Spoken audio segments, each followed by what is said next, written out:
Olá, boa tarde. Seja muito bem-vindo, muito bem-vinda a mais essa edição do Opinião Cidade ao vivo pela TV Rio Preto de São José do Rio Preto. Nosso programa é transmitido ao vivo para toda São José do Rio Preto pelo canal 7 da NET e para todo o Brasil e até do mundo, por que não, pelo site da TV Rio Preto. www.tvriopreto.tv www.tvriopreto.tv. Bom, agora, nessa primeira etapa do programa, nós vamos falar um pouco sobre empreendedorismo, sobre capacidade de empreender e sobre as oportunidades que podem se abrir para o empresário de São José do Rio Preto, da nossa região, em relação ao mercado exterior, ao mercado externo, ao comércio exterior. E para isso nós estamos contando com a presença do Tamoio Montemor Pereira, docente do Senai Rio Preto e palestrante de hoje à noite num evento que o Senac está promovendo. Hoje, 14 de abril, o Senac São José do Rio Preto oferece a palestra gratuita Comércio Exterior, Desafios e Oportunidades para Importação e Exportação, ministrada pelo docente Tamoio Montemor Pereira. Tamoio, muito obrigado pela sua presença em nosso programa. O que é que nós vamos levar, o que é que você vai levar nessa palestra de hoje à noite, as pessoas que vão comparecer? Daqui a pouco eu confirmo o local todo, na verdade é no Jorge Tibiriçá, no auditório do Senac. No auditório do Senac, em São José do Rio Preto, local de facilíssimo acesso, sem dúvida nenhuma. Eu imagino que as pessoas tenham bastante interesse, bastante curiosidade em relação a isso. O que é que se pode dizer para o empresário de São José do Rio Preto em relação a isso? Quais são as oportunidades para exportação e para importação? No caso da exportação, eu até brincava com você antes da gente entrar no ar, que as pessoas certamente vão ouvir essa palestra sobre exportação e falar assim, peraí, mas eu posso? E aí, pode? Em primeiro lugar, boa tarde a todos os ouvintes, telespectadores. A gente tem feito um trabalho muito forte com relação à exportação, levando exatamente essa tentativa de quebrar esse paradigma de que exportação é só para uma empresa que seja uma empresa muito grande, trazendo realmente a importância das empresas abrirem as portas para o mercado internacional. Agora, recentemente, com a alta do dólar, nem se fala, né? Então a gente tinha, por exemplo, até preparei uma pequena simulação, a gente tinha um produto nosso remunerado em reais, custando R$1.000, por exemplo, com o dólar a 2,70, num passado não muito longe, a gente tinha aí o valor de $370 a mercadoria. Com o dólar a 3,20, 3,23, que chegou há poucos dias, esse produto cai 16%, simplesmente com a variação do dólar. De 370 que era, caiu o produto para $309. Ou seja, isso representa uma competitividade a mais para o exportador. E nessa palestra, a gente procura demonstrar exatamente essas oportunidades, né? Então, a oportunidade da questão do dólar, que teve essa variação.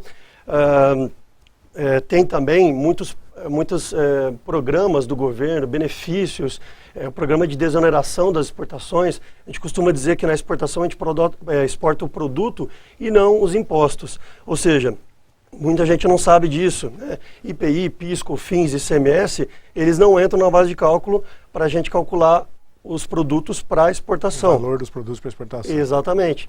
Na importação, por outro lado, o pessoal às vezes comenta que não é bom importar, né? Eu discordo até certo ponto. É claro que, ao passo que você exporta e está criando emprego aqui no Brasil, quando você importa, com certeza você acaba criando emprego em outro país. Mas, ao mesmo tempo, se você conseguir usar a importação para melhorar a tua capacidade produtiva, diminuir a importação de máquinas que consigam reduzir o seu custo, melhorar o teu produto, a qualidade dele, o design, etc., você pode agregar isso daí, inclusive para o mercado interno e, por que não, para a exportação. Quer dizer, então as oportunidades existem. Você estava dizendo que não apenas para grandes empresas, né? Você citou uma questão conjuntural, quer dizer, o desequilíbrio do câmbio no Brasil hoje favorece a exportação de produtos. Já foi diferente num passado muito recente, mas hoje é assim, favorece a exportação. Mas além da conjuntura, quer dizer, a alta do dólar, o que é que o empresário precisa favorecer para ele, no negócio dele, no produto dele, também favorecer a exportação? O que tem que fazer? As pessoas pensam, imaginam que é muito complicado exportar. Você tem que fazer o contato com o comprador lá fora. Como é que é isso? Como é que funciona esse processo? Então, o próprio governo, ele possui várias ferramentas, que é o que a gente chama de inteligência comercial. O que é essa inteligência comercial?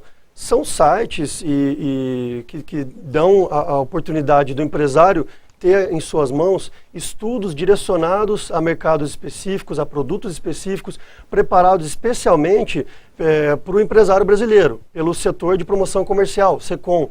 O SECOM, ele é um órgão ligado às embaixadas do Brasil nos diversos países, que tem a finalidade exatamente de promover, fomentar a exportação brasileira.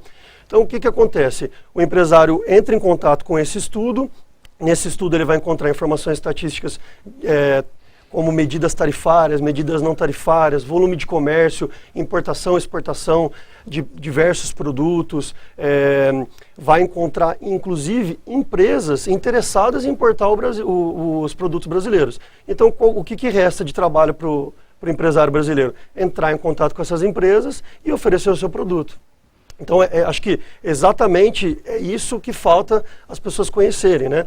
Além disso, eu acredito que também uma preparação da empresa com relação ao custo de forma detalhada, de forma correta, como eu disse, sem levar em consideração os impostos que não incidem na exportação, também é muito importante para que ele obtenha realmente uma possibilidade de entrar no mercado internacional, uma vez que a gente tem aí, inegavelmente, como principal concorrente a China, né, que consegue produzir com qualidade.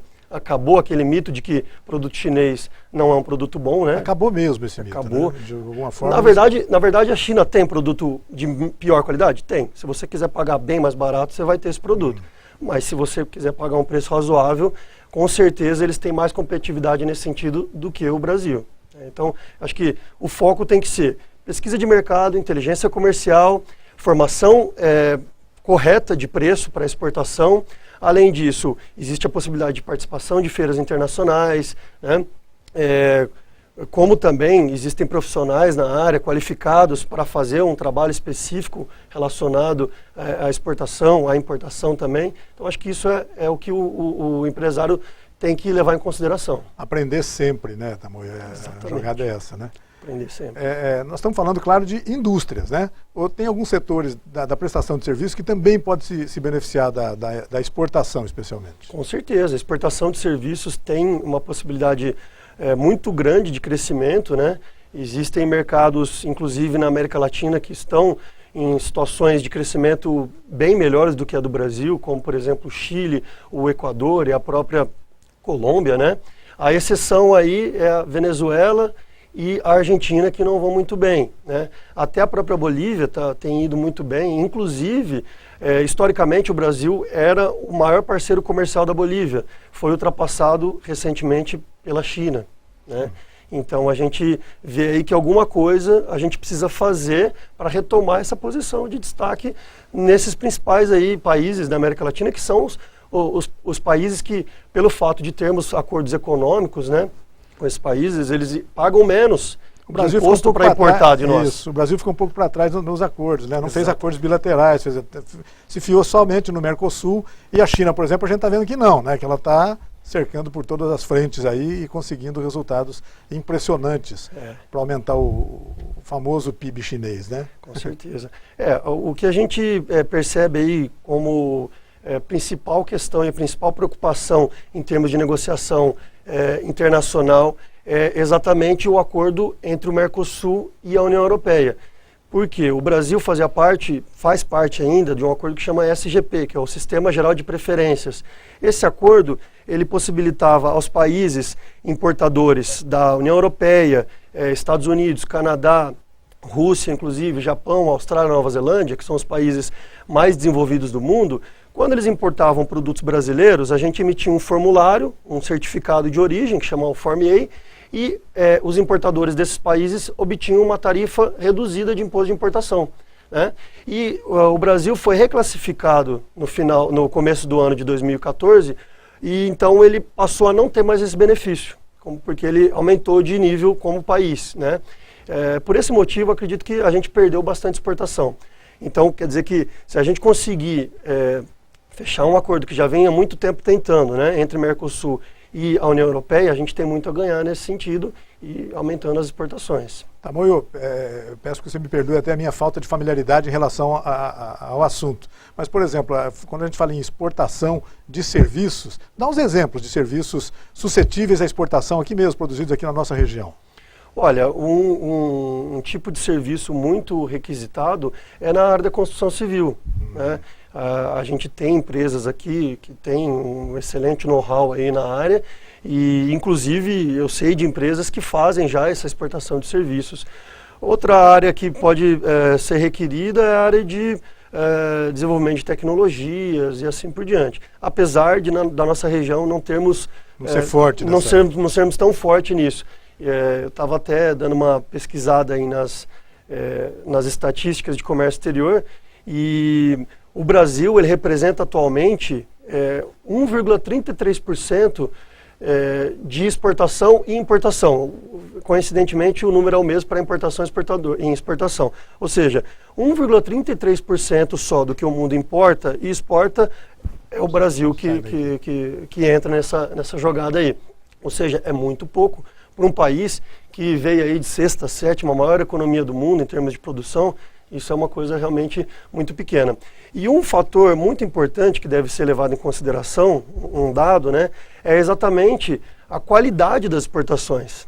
Que a qualidade das nossas exportações ainda está muito aquém daquilo que a gente gostaria que fosse. Nós estamos exportando commodities. Exatamente. Vezes, né? O principal produto de exportação brasileiro, quase 50%, é commodity. São soja, produtos... suco de laranja. Exato, soja, suco de laranja, minério de ferro, né, que muitas vezes o minério de ferro vai para a China, que é o principal comprador, e depois volta para a gente em forma de aço. Ou seja, ainda assim a gente consegue importar de um país que compra matéria-prima nossa. Então, me preocupa muito essa questão da qualidade dos produtos. Dos produtos que são manufaturados que a gente exporta, a maior parte é de baixa tecnologia. Alta tecnologia agregada é muito pouco. Nós estamos falando muito da área de alimentação aí, nesse caso, não? Baixa tecnologia?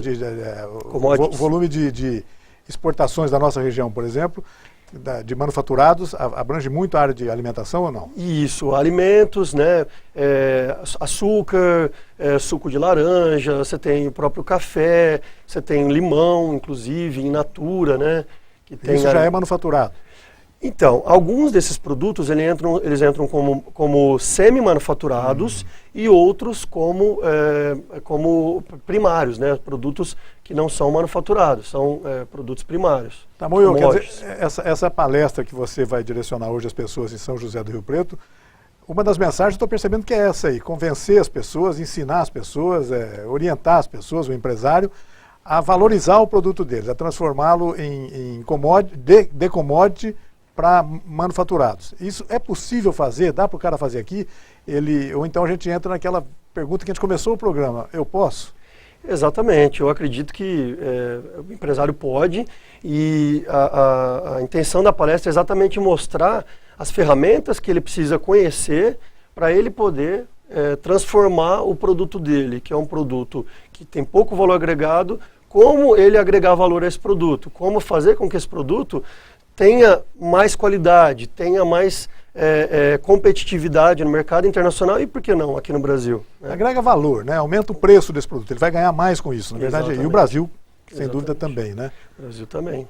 Tá certo. E nós aqui na região de São José do Rio Preto, com certeza, se conseguirmos aumentar as exportações, a gente vai conseguir trazer mais emprego, trazer mais empresas, e assim por diante, né? Eu gostaria que você nos dissesse agora, fizesse um perfil aqui na nossa região, em São José do Rio Preto e na região, qual é o equilíbrio ou desequilíbrio da balança comercial? Nós somos exportadores ou importadores de um modo geral? Olha, aqui em São José do Rio Preto, atualmente, no ano de 2014, a gente importou 108 milhões e meio de dólares e exportou 13 milhões só de dólares, ou seja, um déficit de quase 95 milhões na balança comercial. É claro que, historicamente, isso já vem ocorrendo há alguns anos aqui em São José do Rio Preto. Até pelo fato da nossa cidade, nossa região, não ser muito forte industrialmente mesmo, né? Tem um perfil de agroindústria, qualquer coisa assim. Mas... Agroindústria, comércio, né? Muito forte aqui em São José do Rio Preto. Mas eu acredito que, mesmo assim, existem muitas indústrias com potencial que não está sendo explorado, né?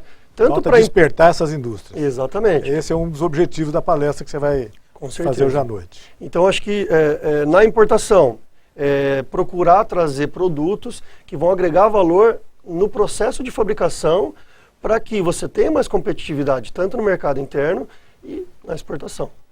Bom, se para exportação não há necessidade de que apenas grandes empresas possam participar desse bolo aí, no caso da importação já está mais ou menos já é mais ou menos corrente na opinião das pessoas, na opinião pública de modo geral, que as empresas podem ser menores. O importador de produtos acaba sendo um importador de menor porte. Não estamos falando de sacoleira do Paraguai, nós estamos falando de pessoas que importam legalmente os produtos. É isso mesmo? Quais são os principais itens de importação em São José do Rio Preto? Olha, a gente tem importação desde produtos acabados, né? Então o cara simplesmente, o empresário importa a mercadoria da China,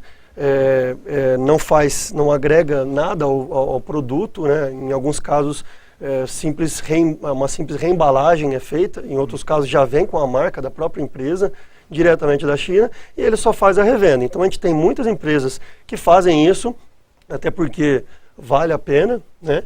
E temos outras empresas também que importam matéria-prima, né? O próprio aço ou outras matérias-primas aí, tem muita coisa, né, que é importada. E além disso, tem as máquinas que são importadas, né, que tem muitas empresas que estão acordando para isso. E isso que você levantou, realmente é uma coisa que a gente nota, né, que as pessoas, é claro que na maioria dos casos não sozinhas, né, auxiliadas por um profissional qualificado na área, acabam fazendo essas importações. Então, perdeu-se um pouco o medo disso daí. Tanto é que a gente tem mais do que o dobro de empresas importadoras, tivemos em 2014, do que de exportadoras. E exportamos quase 10 vezes menos, né? Exportamos quase 10 vezes menos.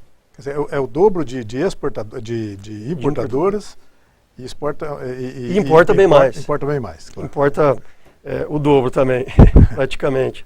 Aliás, até mais, né? Na verdade, é 108 milhões de importação e 13 só de exportação. É bem menos, né? Em torno de 15%, alguma coisa Exatamente, assim. Exatamente, bem pouquinho. Não consegui fazer a conta rapidamente, 15%, mas é mais ou menos isso, né? Muito pouco, realmente. Tá certo. E existem boas perspectivas. E agora nós estamos chegando num momento em que o brasileiro, de um modo geral, fala assim, mas agora eu não vou mexer com isso. Eu gostaria de mexer, mas agora não, porque esse ano 2015 estão dizendo que vai ser uma quebradeira, que vai ser...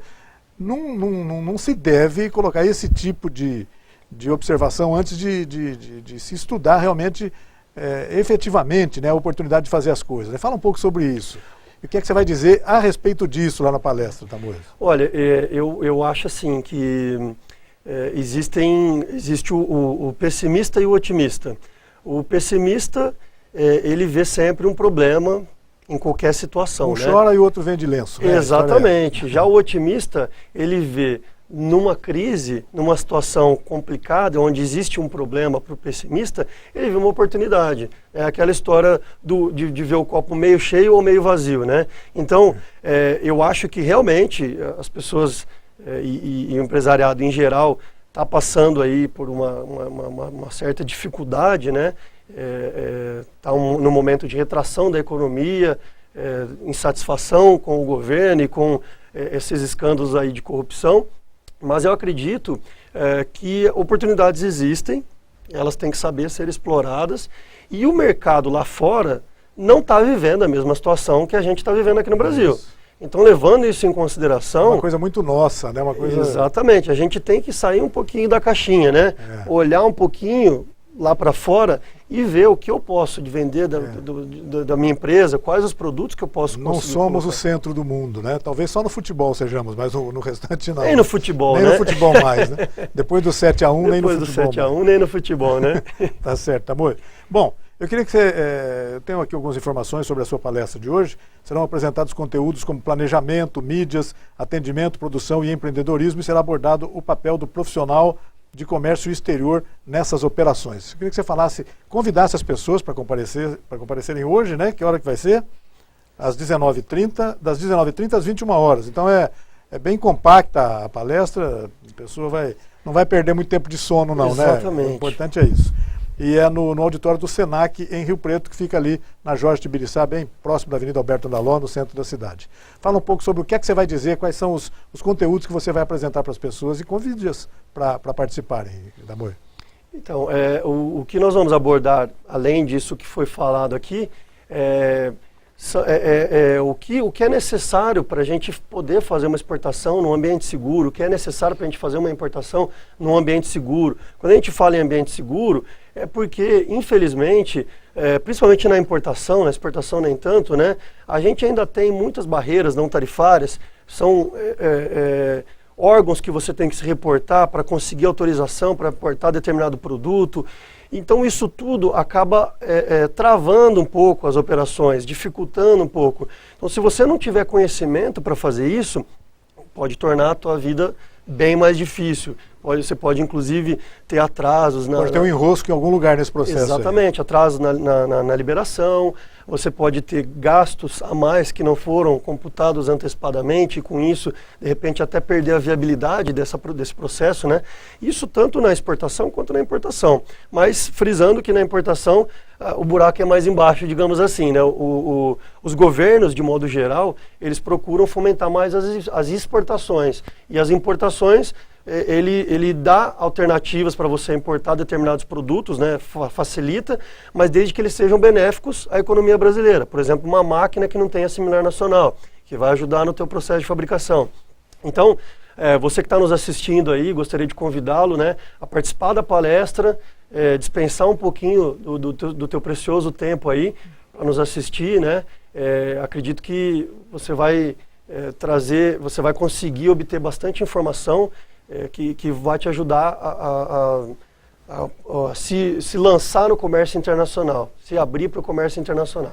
Nesse processo todo complicado, intrincado, como é o processo de comércio exterior, de saída, de entrada, etc., qual é o papel do e-commerce? O que é que você pode dizer para as pessoas em relação a isso? Eu faço essa pergunta porque eu noto, por exemplo, que existem sites que importam coisas chinesas, por exemplo, capinha de celular, que custa alguma coisa de R$2. Como é que isso é possível num universo tão complicado como esse? Então, qual é o papel do empreendedor daqui para se beneficiar desse mercado? Olha, com relação à internet, é inegável que a gente tem que fazer parte, né? As redes sociais existem e vende-se muito através delas, mas existem também sites que a gente chama de B2B, business to business, né? Yes. Onde você coloca a sua empresa, você monta uma vitrine virtual da sua empresa e a sua empresa fica visível a todas as pessoas do mundo que querem fazer uma importação.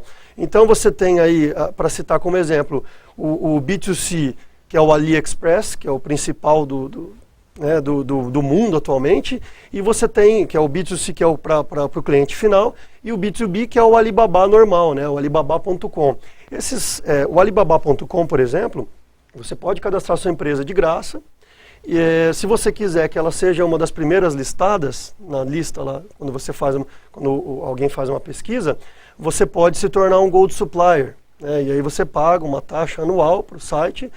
Mas eu vejo isso como uma grande oportunidade e é uma forma de marketing passivo até, né? Você não precisa fazer muita coisa. Mas o fato de estar na internet, etc., não dispensa o empresário de conhecer esse assunto, de participar, de ter informações sobre isso. É isso com certeza. Além disso, você tem alguns sites do próprio governo, como o Vitrine do Exportador, o Brasil Export, que vão trazer ferramentas nesse sentido, de você cadastrar a sua empresa, cadastrar os seus produtos e o próprio governo, ele leva a divulgação desse site para os outros países. Ou seja, você se cadastrando, você vai estar aberto a esses países.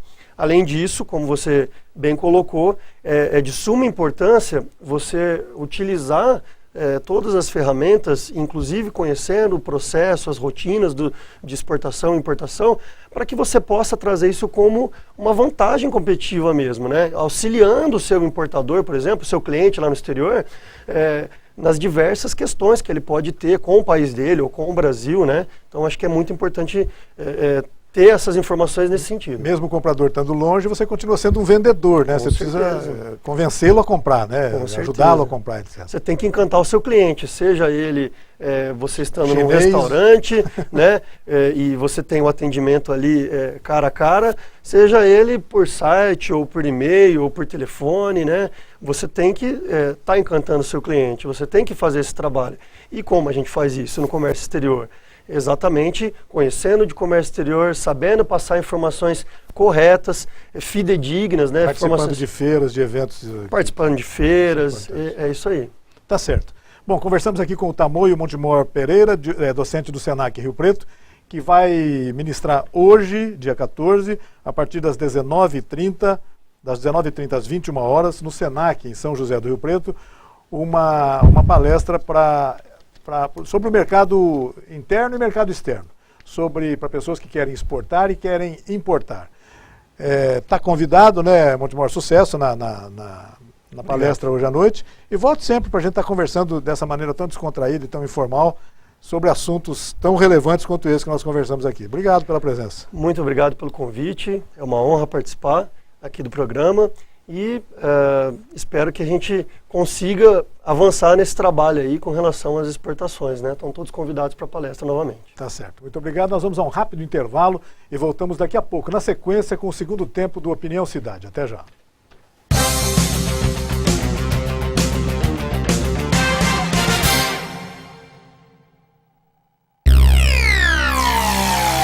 A AmplitudeNet é uma empresa dinâmica e arrojada capaz de oferecer soluções completas e inovadoras nos segmentos de informática, telecomunicações, segurança e tecnologia da informação. AmplitudeNet, o melhor da tecnologia em um só lugar.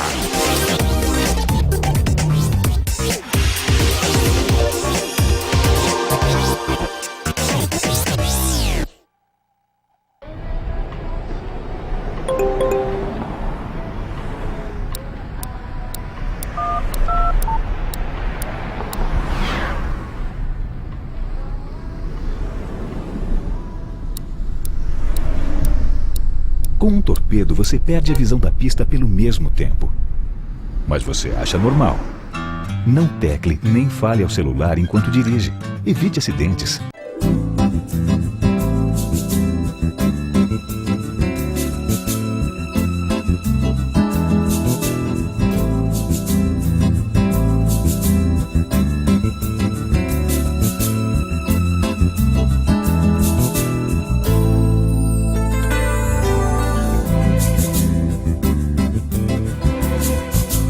Óticas Rio Preto, veste o seu verão.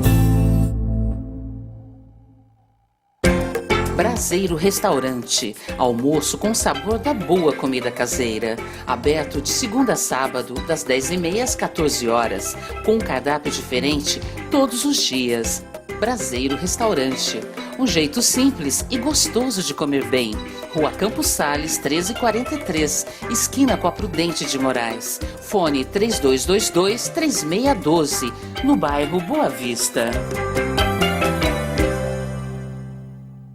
Nos próximos segundos, um grave acidente pode acontecer bem diante dos seus olhos. Nesse ambiente aparentemente tranquilo, existem vários fatores de risco. Nós vamos mostrar apenas um.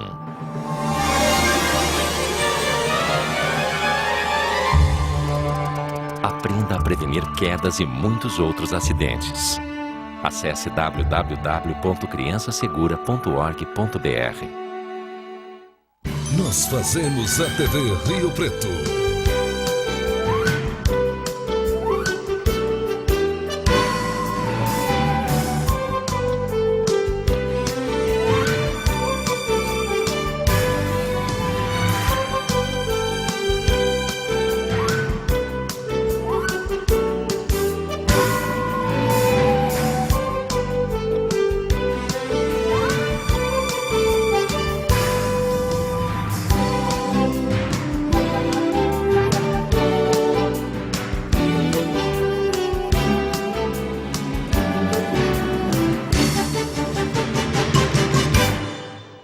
A medula que salva vidas não é tirada da sua espinha, e sim do osso do quadril ou do sangue.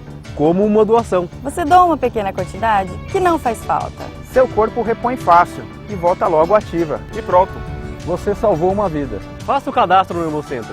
Doar só depois. Quando houver alguém compatível. Junte-se a nós na batalha pela vida. A TV Rio Preto mudou muito mais. Mais entrevistas. Mais entretenimento. Muito mais informações. E também mais apoio às entidades assistenciais. Mais interação. Mais festa, mais rodeio. Aqui a banana engole o macaco. Segura essa emoção.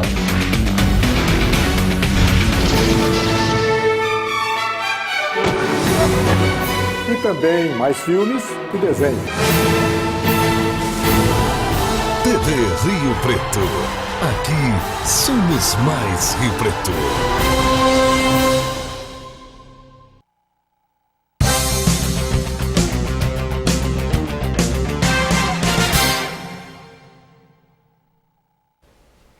Estamos de volta com Opinião Cidade ao vivo aqui pela TV Rio Preto de São José do Rio Preto.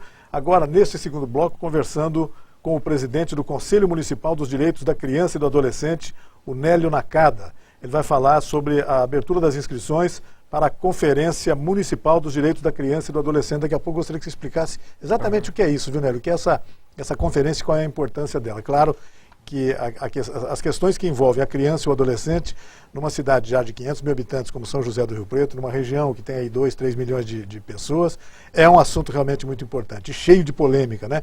Como alguns fatos recentes acabaram demonstrando. Mas é importante que a gente converse sobre isso exatamente. Daqui a pouco a gente conversa com o Nélio Nakada sobre isso. Antes, deixa eu registrar aqui os registros de acesso no nosso programa através da internet, em outras cidades brasileiras e em outros locais do mundo também. No Brasil, nós estamos sendo vistos neste momento pela internet, pelo site www.tvriopreto.tv, em Porto Alegre, em São Caetano do Sul, Ribeirão Preto, aqui mesmo em São José do Rio Preto, tem bastante gente nos assistindo também pela internet, em Brasília e em Uberlândia. O nosso site, eu citei, vamos citar novamente, é www.tvriopreto.tv. E fora de São José do Rio Preto, estamos sendo vistos em Jeddah, cidade importante da Arábia Saudita, e em São Bonifácio, que é uma cidade da Itália. Um abraço às pessoas, certamente brasileiros, muitos deles, alguns riopretenses, que normalmente nos assistem em diferentes pontos do mundo através da internet, www.tvriopreto.tv. Nélio, abertas inscrições para a Conferência Municipal dos Direitos da Criança e do Adolescente. O que é a conferência? Quando que ela acontece? De quanto em quanto tempo? E quais os assuntos normalmente tratados? Primeiro, muito obrigado pela sua presença em nosso programa. Bom, primeiramente a gente queria agradecer o convite, a oportunidade para poder falar da Conferência Municipal da Criança e Adolescente, que assim é um momento ímpar durante um cenário contemporâneo com tantas questões aí, com debates em relação à questão da maioridade penal, a violência juvenil. Bom, com referência à conferência, ela vai acontecer agora, no dia 24 agora de abril, às 8 horas da manhã, com término às 17 horas, na Unilago, onde nós vamos discutir as políticas públicas com referência à infância e adolescência. A conferência ela acontece de 2 em 2 anos, para quê? Para que haja um debate da sociedade, para uma análise de como que estão as políticas públicas no município, no estado e até na União. É um momento onde a comunidade é convidada a participar, né, a declarar as suas opiniões, os seus pareceres com referência aos assuntos que envolvem os direitos humanos da criança e do adolescente. Esse ano em especial, a conferência ela vai trabalhar a questão da política, a construção do plano decenal dos direitos humanos da infância, da adolescência a nível nacional e o fortalecimento do controle social, que são os conselhos municipais, os conselhos estaduais e o Conselho Nacional dos Direitos da Criança e do Adolescente.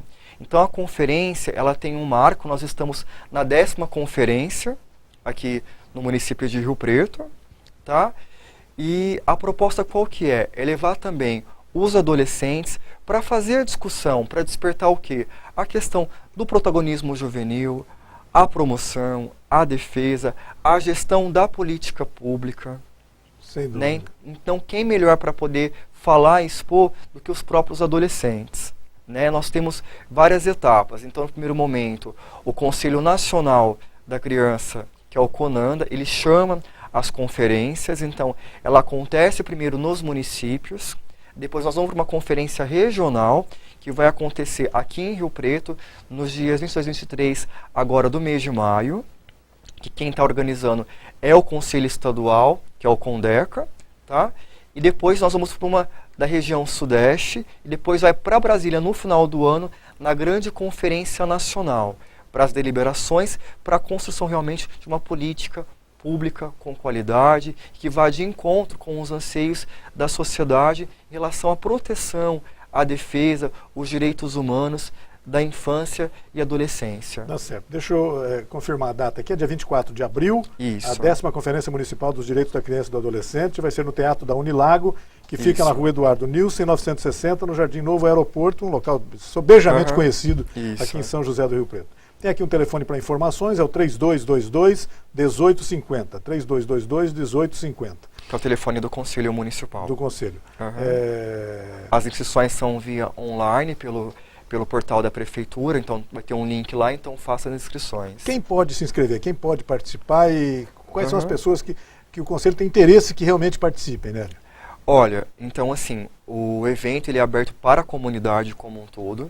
O nosso público-alvo realmente são os trabalhadores que trabalham nas políticas públicas de assistência social, saúde, esporte, educação, a vinculação também dos órgãos, né, os atores do sistema de garantia de direitos, o Juizado da Infância e Juventude, a Promotoria Pública, a Defensoria Pública, os conselhos profissionais que atuam na luta dos direitos da infância, o CRES, o CRP, a OAB, os adolescentes que estão nas escolas, seja elas a nível municipal, a nível estadual, para participarem, a comunidade como um todo, todos são convidados para debater. Nós vamos ter uma delegação depois que vai levar as propostas do município de Rio Preto para o estadual, né? Então, assim, é um momento assim primordial, que assim, esperamos que os secretários das secretarias municipais participem também, os outros conselhos de direitos também, como o Conselho da Assistência Social, o Conselho de Saúde, o Conselho da Pessoa com Deficiência, assim, para todos os atores que atuam na luta dos direitos humanos. Na verdade, é um assunto que interessa a todo mundo indistintamente, né? E que provoca, suscita muita polêmica em alguns casos. Recentemente, por exemplo, aqui em Rio Preto, nós tivemos casos notórios na mídia, com envolvimento das autoridades, juizado de menores, etc., promotoria pública. Por exemplo, a questão da invasão de uma escola na periferia da cidade, que as crianças foram depois determinadas a apreensão delas pela como é que chama isso? Pela Fundação Casa, não é isso? Uma apreensão, etc. Tem essa questão das propostas de redução da maioridade penal. Tem a questão de mudanças no Estatuto da Criança e do Adolescente. Muita gente fala assim, não, eu sou contra mudar a maioridade penal, mas o ECA precisa ser atualizado, etc. Eu queria a sua opinião sobre isso tudo. Quer dizer, numa cidade como Rio Preto, nós temos muitos problemas envolvendo a criança e o adolescente, ou não? A situação ainda está bem sob controle. Citei aí o caso de uma escola na periferia da cidade. Nós temos casos, por exemplo, aqui de rolezinhos ou de ameaça de rolezinho em alguns locais públicos, etc. Mas nunca chegou a ser um grande problema. É isso mesmo, né? Fala um pouco sobre isso. Bom, então eu vou dar uma nota técnica, até mesmo, então, além de presidente do Conselho Municipal também, como assistente social também. Legal. Então, assim, o que nós entendemos, né? Nós entendemos, assim, que nós vivemos numa sociedade riopretense bem com várias configurações, né, de várias regiões, cada uma com a sua singularidade. A região norte realmente é uma região muito vulnerável pelas questões que envolvem a questão do tráfico, as múltiplas, né, expressões das famílias contemporâneas que não ofertam a questão do cuidado para os seus filhos, né, não há um entendimento ainda de qual que é o papel da família contemporânea, né, por conta das violências que pela falta de inclusão nos programas sociais, a não oportunidade a uma educação pública de qualidade que dê criticidade. Então, assim, o CMDCA e os conselhos profissionais, o CRP e o CRES, têm uma luta muito grande pela efetivação dos direitos. Então, assim, nós consideramos o quê? Que o ECA, assim, ele é uma preciosidade, uma luta histórica dos movimentos sociais. Foi uma conquista, é uma coisa boa, né? Não há dúvida isso. assim, né? Na década de 80, os movimentos sociais, os meninos de rua que saíram na década de 80, né? Então, assim, a visibilidade que deram à conferência a nível internacional dos direitos da criança e do adolescente, o ECA em 90 como legitimando essa defesa, né? Claro que, assim, como a sociedade ela é muito dinâmica, né? Então, assim, é necessário que nós, assim, aprimoremos, façamos discussões e vamos aprimorar aquilo que contém no ECA, né? Que o ECA, se você vê, ele é magnífico, porque ele contempla a questão dos direitos, a questão do dever, a questão do orçamento público para a área da infância e da juventude, a instauração dos conselhos tutelares como órgãos de proteção da criança, do adolescente, que foram grandes avanços, os juizados da infância e juventude, né, que é primoroso, né? Assim, a gente considera o quê? Que a gente tem que realmente reanalisar o ECA e, assim, realmente dar voz e efetivar ele na sua totalidade, porque, embora 90, né, 25 anos do ECA, né, é necessário que, na sua íntegra, ainda ele não foi contemplado, né? Então é necessário que um esforço de todos, do poder público, do executivo, do legislativo, do poder judiciário, do controle social, para que realmente a gente possa efetivar o que está lá, porque, assim, ele é magnífico, ele é uma... E, assim, mas é necessário que realmente desbruçar e tirar um pouco do papel e ir para a prática. Agora, já em relação à redução da maioridade penal, eu tenho a impressão que, acho que você vai concordar comigo, é uma visão meio vesga e simplista de um problema muito mais complexo, é isso mesmo? Claro.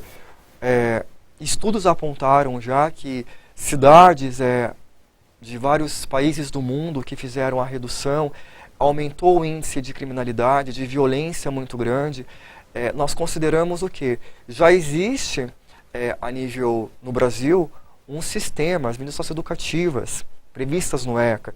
Então, que realmente elas possam serem melhores trabalhadas. Então, assim, visualizar um orçamento talvez diferenciado para essas políticas, né? Fazer debates com todas as políticas públicas, né? Porque quando eu falo...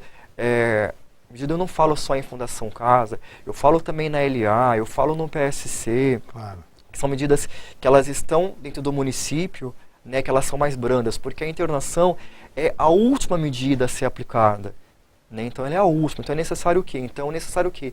Estudos técnicos, então, assim, o CMDCA, o Conselho Nacional de Serviço Social, o Conselho Nacional de Psicologia, eles são contrários à maioridade penal. Porque a gente compreende o quê? Que é necessário o quê? Que realmente, como nós já temos o ganho no ECA, que realmente, assim, que essas medidas elas são feitas, assim, com qualidade. Não fazer por fazer, mas fazer elas com compromisso, né? Porque a gente sabe que a questão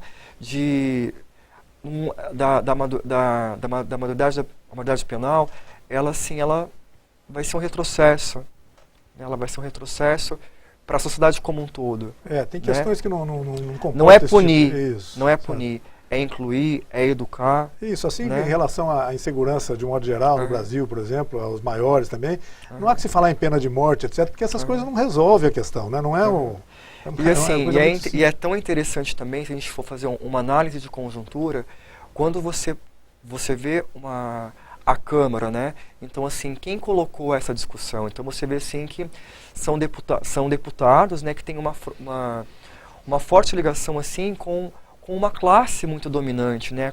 Com o capitalismo gritante. Então, assim, claro que quando o adolescente ele pratica um ato infracional, com um dano, por exemplo, de um roubo qualificado, que tira, de repente, a conformidade, os confortos da sociedade capitalista, né, como um todo, porque gera um desconforto, né? E o governo, ele não é apenas para o mercado econômico, para o sistema capitalista, ele é para um todo, né? Então, assim, então você vê uma parcela muito pequena da sociedade que tem um grande poder em influenciar, né, para que haja realmente essas leis que ao nosso ponto de vista, né, ela não vai contribuir, ela vai gerar mais exclusão, e nós que falamos tanto em direitos, vamos violar esses direitos, né, porque a adolescência é um momento de descoberta. Mas é para isso que tem que acontecer o que a gente está fazendo aqui agora, né? Está discutindo coisas que se contrapõem a decisões, por exemplo, da Câmara dos Deputados, por exemplo, em relação a isso, que parecia uma coisa realmente desproposital, quer dizer, pouco importante nesse momento da discussão. Mas o fato é isso, né? Que é importante discutir, conversar sobre isso, né, Neto? É muito importante, assim, a gente sempre debater, eu queria até colocar também que as reuniões do Conselho Municipal da Criança acontecem sempre às segundas, terça-feiras de todo o mês. Ela é aberta para a comunidade e, assim, convido para participar também das reuniões ordinárias também, para colocar, porque a gente tem uma visão, assim, muito de estudos técnicos, mas quem melhor para poder dizer os anseios que a própria população que vivencia isso no dia a dia, né? Os adolescentes, as famílias, a comunidade, a associação de bairros, para poder pontuar, olha, no bairro tal a gente está com uma dificuldade com referência à violência por conta do adolescente. Briga de adolescentes na saída de escola. Isso virou mídia agora há pouco tempo, em vários locais, de Rio Preto e da região. Né? É preocupante sim, né? Mas há também que se cobrar um engajamento, um envolvimento da família dessas crianças. Né? Um pertencimento de um todo. Inclusive hoje na reunião ordinária, né, nós discutimos até uma ação conjunta do Conselho Municipal da Criança e Adolescente com a diretoria de ensino aqui do município, para a gente debater, porque assim a escola ela está preparada para lidar com as questões ensino, pesquisa, ensino, conhecimento. Agora, as questões que permeiam a questão de vulnerabilidade, de comportamentos, é uma discussão que os atores do sistema como um todo têm que participar. Então, a gente já deliberou. De modo geral, a escola não está muito treinada para isso. Vamos dizer assim. Então, assim, por isso que o Conselho agora está nessa iniciativa de chamar todos os atores, a Defensoria Pública, a OAB, as secretarias municipais, a assistência, a saúde, o esporte, a educação do município, para a gente poder debater, para qualificar realmente as ações em prol da criança e do adolescente. Acho que isso também se confrontaria de uma maneira muito positiva com outro problema que a gente nota que é, de certa forma, comum em relação a essas relações adolescentes-escolas, por exemplo. A questão da agressividade de adolescentes contra professores, por exemplo. A gente chega a ouvir casos, ouvir relatos a respeito disso. Quer dizer, essa ação conjunta certamente contribuiria para amenizar essas questões, é isso, né? Isso mesmo, porque assim, a nossa proposta qual que é? É fazer um coletivo para poder pensar e criar estratégias, porque assim, quando falar, o adolescente chegou na escola, ele agrediu a professora, ele tem um comportamento assim. Mas se você for fazer uma análise por que ele agiu assim, dessa conjuntura, porque dessa violência você vai ver assim, que tem uma série de violações de direitos desde a infância que não foram trabalhadas. Então assim, na adolescência, que é o pico, né, que a gente fala que é o momento de rebeldia, não é a descoberta. Eu não sou criança, vou para a adolescência para mim ser um adulto com 18 anos, com responsabilidade civil e tudo mais. Então assim, é um processo que assim, ele é amoroso, mas ele tem que ser feito. Sem dúvida que tem, né? Tem que ser feito. Como é que o Conselho em Rio Preto e, de modo geral, a legislação toda, enxerga uma outra frequente queixa das pessoas, de algumas das pessoas, em relação, por exemplo, à idade do adolescente para o mercado de trabalho? Falando, mas antigamente o pessoal começava a trabalhar com 9, 10 anos de idade e não tinha esse problema todo. Como é que vocês reagem a esse tipo de observação das pessoas, né? Bom, é que a gente está numa conjuntura social diferenciada do que era a década de 50, 60, 70, onde se tinha muito a questão do trabalho infantil. Então, é muito novo o direito a ser criança e ser adolescente. Na história você vai ver o quê? Que somente no século XIX, com a Revolução Industrial, que vai se pensar então no direito de ser criança e adolescente. Até então, a criança ela era criada para ser um adulto em miniatura, né? A história vai dizer isso aí pra gente. E hoje, nós temos uma legislação, né, que fala na condição do jovem aprendiz a partir dos 14 anos de idade, né? Então, porque a gente considera realmente o quê? Que o trabalho ele tem que ser preconizado como consta na lei, para as garantias previdenciárias, né, para a garantia do adolescente em relação à questão de conciliar o trabalho com o ambiente escolar, com a formação continuada. E com a própria capacidade física da criança, etc. Isso, mas aí que tá, ninguém defende, eu imagino que ninguém defenda a questão de trabalho infantil em minas de carvão, por exemplo. Aliás, é uma coisa que aconteceu muito aqui na nossa região, né? Próximo daqui. Mas é isso, quer dizer, é uma questão a ser discutida, muito discutida também no âmbito dos conselhos, então, de todas essas coletivo, pessoas. Inclusive, a conferência, de repente, a gente não sabe o que vai ser colocado, pode ser, de repente, que tem alguns apontamentos. O que nós defendemos realmente é o que preconiza a legislação do jovem aprendiz. Tá? Isso é o que a gente preconiza, entendemos que é assim, que é o melhor para dar a oportunidade dessa criança... É uma boa válvula para a pessoa começar, como jovem aprendiz a partir de 14 anos de idade. Então, assim, nós temos alguns serviços no município, nós temos a ARPROM, temos a FUBEA, que qualificam esses adolescentes para o mercado de trabalho. Né? Então, tem toda uma questão de estar junto, conciliar a questão escolar. Então, assim, nós defendemos o que está na legislação para a própria garantia desse adolescente. Né, para assim, que quando ele vai, ele tenha realmente uma capacidade crítica, de assim, de realmente construir o seu futuro, né, de ter uma formação profissional bacana, uma formação cívica também, né, e de mudança, porque a gente concebe que o cenário só vai mudar a partir do momento que a gente quebrar alguns paradigmas, né. Então, se você for pegar o trabalho infantil, ele traz sequelas terríveis. Sem dúvida. Terríveis. Não há dúvida. Né? Nélio, e como é que estão as relações entre, por exemplo, o Conselho Municipal de Defesa da Criança e do Adolescente e as instâncias das autoridades, por exemplo, seja Prefeitura Municipal, seja Juizado da Infância e da Juventude, seja Ministério Público, etc. Recentemente, houve até alguns atritos entre o Conselho e o novo juiz da Infância e da Juventude, o juiz Evandro Pellarin, que nos deu até uma entrevista aqui nesse programa da TV Rio Preto. Como é que estão essas relações hoje? Essas críticas de lado a lado que acontecem de vez em quando, também ninguém quer que não aconteça, né? Críticas acontecem sempre, ninguém é unânime, né? Como é que estão essas relações? Funcionam bem hoje? Fala um pouco sobre isso. Bom, com referência à questão do Conselho junto com o Poder Público, com o Executivo, a gente assim tem um diálogo muito bacana. A nossa grande parceira dentro do Conselho Municipal é a Secretaria Municipal de Assistência Social.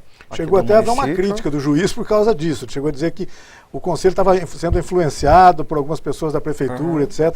Você deve ter ouvido sobre isso, deve ter lido sobre isso. Não, isso realmente não procede, até porque assim, o Conselho ele é um órgão deliberativo, ele é autônomo, tá? Então, assim, ele é formado por membros do Poder Público, da sociedade civil, tá? Então, assim, são 8 conselheiros titulares do Poder Público e 8 dos titulares do Poder da Sociedade Civil. Bom, a gente tem um diálogo bacana com a Secretaria de Assistência Social. Só que, assim, eu posso dizer na minha gestão, eu iniciei a gestão agora em fevereiro, que eu fui eleito como presidente, não há nenhuma ingerência. Podemos ter alguns pontos diferentes, né? Porque assim, são poderes distintos. Claro. Mas assim, o objetivo, ele é o mesmo. É a defesa, é a garantia das políticas públicas para a infância e adolescência. Com referência ao Judiciário, ao Ministério Público, o que nós temos a dizer é o seguinte, nós não somos contrários, a gente considera que o juiz da infância e da juventude, ele é uma autoridade. Nós, enquanto o ECA lutou tanto para que houvesse, né, o juizado da infância, a gente considera a vara da infância como um grande parceiro nosso, né?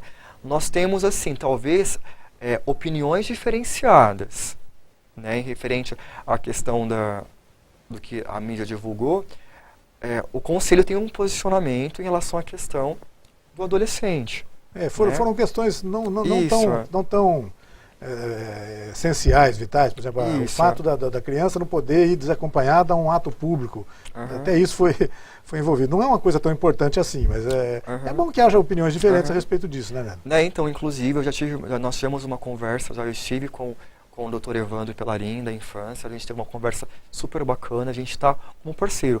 Possamos, de repente, em alguns momentos, não haver concordância em alguns pontos, mas são pontos de vistas técnicos. O juiz tem o dele, o conselho tem o dele, mas nós somos, assim, parceiros, porque o objetivo é o único. Em relação ao Ministério Público, um grande parceiro nosso, o doutor André é um grande parceiro nosso. A gente tem sentado para fazer discussões em relação à questão dos conselhos tutelares, a questão de recursos e tal. Há um diálogo, então talvez assim, a mídia pode ter divulgado. Talvez o que houve foi assim, foram incidentes em algumas falas, mas assim, a gente em nenhum momento, a gente está como parceiro porque o sistema de garantia de direitos não é só a vara da infância, não é o Ministério Público, como eu disse no começo, é os conselhos de direitos, é o Ministério Público, é o juiz da infância e juventude, a Defensoria Pública, né? Mas cada um tem as suas opiniões, nós respeitamos ela, mas nós defendemos o nosso ponto de vista. Sem dúvida, tá? É assim que tem que ser, né? E tem que ser assim, em relação, para frisar realmente, a Secretaria da Assistência é uma grande parceira, mas eu queria enfatizar, o Conselho Municipal, ele é deliberativo, ele é autônomo. Não há nenhuma ingerência de nenhuma secretaria no Conselho. Tá certo. Bom, 10ª Conferência Municipal de Direitos da Criança e do Adolescente vai acontecer no dia 24 de abril agora de 2015, das 8 às 17 horas, no Teatro da Unilago, na rua Eduardo Nilsen, 960, no Jardim Novo Aeroporto, em São José do Rio Preto. Vou repetir aqui o telefone do Conselho, né? Isso. O código é 17, mas aqui em Rio Preto não precisa discar, 3222-1850. Eu estou vendo aqui que você já disse, você nos informou que as pessoas podem... Todas as pessoas interessadas podem participar, fazer. Mas tem alguma necessidade de um cadastramento, de uma inscrição? Então, para participar da conferência do dia 24, é necessário que faça a inscrição no portal da Prefeitura. Você entra no site da Prefeitura Municipal de Rio Preto, vai ter um link lá, faça a sua inscrição. Isso já pode ser feito já? Já está disponível no sistema já.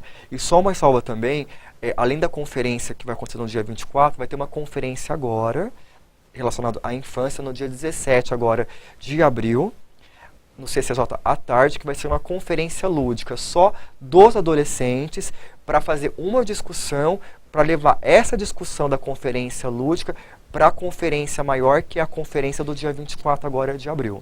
Puxa, essa conferência lúdica, o adolescente participa, ele é que participa dessa história. Isso, essa conferência lúdica também, ela acontece, ela está sendo também... organizada pelo Conselho Municipal, com os apoios dos técnicos da Secretaria de Assistência Social do município. Então, assim, eles vão fazer uma conferência só deles, com uma metodologia só deles, para eles apresentarem para nós no dia 24. E para levar esses adolescentes lá, vocês estão convidando esses adolescentes? Isso, todas as instituições do município que trabalham na área da infância e adolescência fizeram as conferências livres, então fizeram seus delegados que vão para a conferência lúdica. Vou fazer uma pergunta provocativa para você. Imagino que os adolescentes sejam todos representantes de uma população de faixa de renda baixa, é isso? Isso, a grande maioria que estão nas instituições, elas estão por conta de vulnerabilidades. Certo. Né? Então, mas nada essa é uma verdade, né? As instituições que trabalham na área da infância e da juventude, ela é aberta para todo, mas assim, a grande demanda usuária desses serviços são adolescentes e crianças que estão inseridos em programas por conta de vulnerabilidades, em especial pela questão socioeconômica. Nélio, muito obrigado pela sua participação em nosso programa. Parabéns pelo trabalho do Conselho. Eu sei que isso é um trabalho complicado, né? É um trabalho difícil mesmo, tem polêmica isso o tempo todo, mas eu imagino que vocês todos, dos conselhos de modo geral, estejam muito familiarizados com isso. Vocês sabem que é assim mesmo. Quando vocês entraram nisso, sabiam que é assim mesmo. E tomara que se consiga isso que você disse, essa formação de uma uniformidade, de alguma coisa coletiva, que aí sim vai conseguir se resolver muita coisa, né, Nélio? Obrigado pela presença. Muito obrigado, agradeço, a gente está à disposição. Muito obrigado. Volte sempre que quiser. Nós vamos agora agradecer a você também que nos acompanhou em casa em mais essa edição do Opinião Cidade aqui pela TV Rio Preto, de São José do Rio Preto. Esteja conosco novamente amanhã a partir das 12 horas aqui na TV Rio Preto. Até lá, um forte abraço a todos. Tchau, pessoal.